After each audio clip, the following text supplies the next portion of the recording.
So BRS పార్టీలో కవిత దాదాపు పక్కన పెట్టినట్టనే ఇక్కడ కేసీఆర్ బొమ్మ కనిపిస్తుంది. బికాస్ మీరు చాలా సుదీర్ఘంగా ఉద్యమంలో కూడా బీఆర్ఎస్ పార్టీలో పనిచేశారు కాబట్టి కేసీఆర్ బొమ్మ లేదు, తెలంగాణ ఉద్యమానికి సంబంధించిన అంశం లేదు, సామాజిక తెలంగాణను పోరాడుతుంటుంది, ఉద్యమాలు చేస్తోంది, నిరాహార దీక్షలు చేస్తోంది. కవిత రాజకీయం ఎట్లా చూస్తారు మీరు? అంటే ఏంటి సార్ సామాజిక తెలంగాణ అంటే ఏంది? వివిధ కులాలకు సంబంధించి అప్లిఫ్ట్మెంట్లో దొరకలేదు, ఎస్సీ కులాలు అనుకున్న స్థాయిలో రాజకీయాల్లోకి రాలేకపోతున్నారు, లేకపోతే బీసీలు పూర్తిగా అణిచివేయబడుతున్నారు, సామాజిక తెలంగాణ రావాలి అందరికీ. ఇప్పుడు మీరు 5 సంవత్సరాలు నిజామాబాద్ ఎంపీగా చేశారు కదా, అప్పుడు మీ నిజామాబాద్కి వెళ్ళి ఎంతమంది బీసీ బిడ్డలకి మంత్రి పదవి ఇప్పించినావు? 2014 జూన్ 2 మీ నాన్నగారు ముఖ్యమంత్రిగా ప్రమాణ స్వీకారం చేశారు కదా. 2018 డిసెంబర్ 18కో 17కో ఎలక్షన్స్ అయిపోయి రిజల్ట్ వచ్చింది కదా. ఈ 5 సంవత్సరాలలో నీకు సామాజిక తెలంగాణ ఎందుకు కనవలేదు? నువ్వు బతుకమ్మ ఎత్తుకున్నప్పుడు నీ పక్కన ఉన్నటువంటి బడుగు బలైన వర్గాల వాళ్ళు ఎవరు? ఎంతమంది జిల్లా అధ్యక్షుల్ని నువ్వు సామాజిక కోణంలో చేసినావు? నిజామాబాద్ మార్కెట్ కమిటీ చైర్మన్ ఎవరు చేసినావు? నిజామాబాద్ జిల్లాకి వెళ్ళి మంత్రి పదవి ఎవరికి ఇప్పించినావు? స్పీకర్ పదవి ఎవరికి ఇప్పించినావు?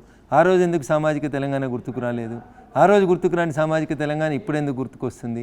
మిమ్మల్ని నిజామాబాద్ ఎంపీగా ప్రజలు తిరస్కరించిన తర్వాత నిజామాబాద్ జిల్లా స్థానిక సంస్థల ఎమ్మెల్సీ ఖాళీ అయింది కదా, మరి ఒక దళిత బిడ్డకో ఒక బీసీ బిడ్డకో ఎందుకు వేయలే? నాన్న నువ్వు తప్పు చేస్తున్నావు, ఇక్కడ శంకరమ్మని నిలిచోబెట్టు, నేను గెలిపించుకొని వస్తాను, శంకరమ్మని ఎందుకు నిలబెట్టి గెలిపించలేదు? ఆ రోజు లేని సామాజిక తెలంగాణ ఇయ్యలేని సామాజిక తెలంగాణ అంటే అధికారంలో ఉంటే సామాజిక తెలంగాణ ఉండదు, అధికారంలోకి వెళ్ళి దిగిపోతే సామాజిక తెలంగాణ వస్తుంది.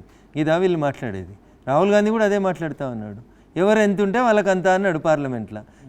మేము ఎందుకు కులగణన చేయాలనుకుంటున్నామని ఇట్లా కొట్టుకొని చెప్పిండు ఆయన. ఏమని? ఎవరు ఎంత ఉంటే వాళ్ళకంతా అన్నాడు, ఎవరి ఆబాది ఎంత ఉంటే వాళ్ళకంత లెక్కియాలి అన్నాడు. నేను సూటిగా మీ నుంచి ఒక ప్రశ్న అడుగుతున్నా, ఆర్టీవీ నుంచి.